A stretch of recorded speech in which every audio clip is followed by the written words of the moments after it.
Okay, skill 217 is about finding the distance between 2 points.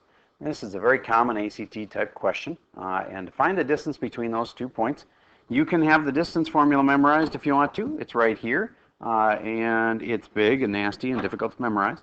But it would work well. So let me show you how you'd use that. Distance is, and use the square root of x2, which would be the 7 here, minus, and then a negative 2. Really easy to mess that negative up in there.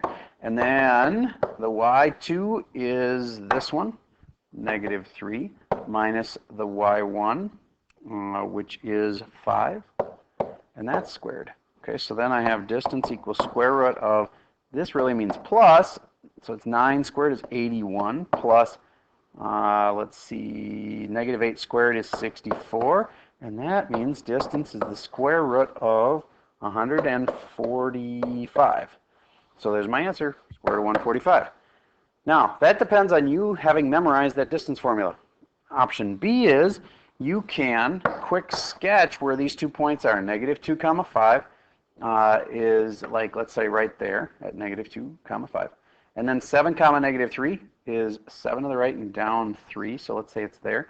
And then you can make yourself a triangle and use the hypotenuse to get your answer.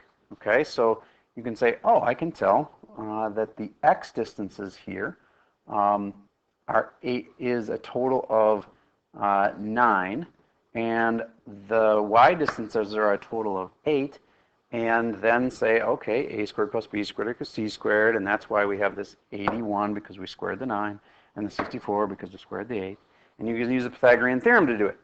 Option C is really smart, and that's if you have a distance program on your calculator, you can do it with that.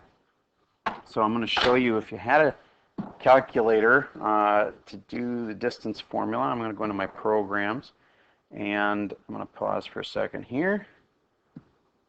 You know what? I don't have the program on this calculator, so I can't show you. But if you had a distance program on your calculator, you could use that to get your distance.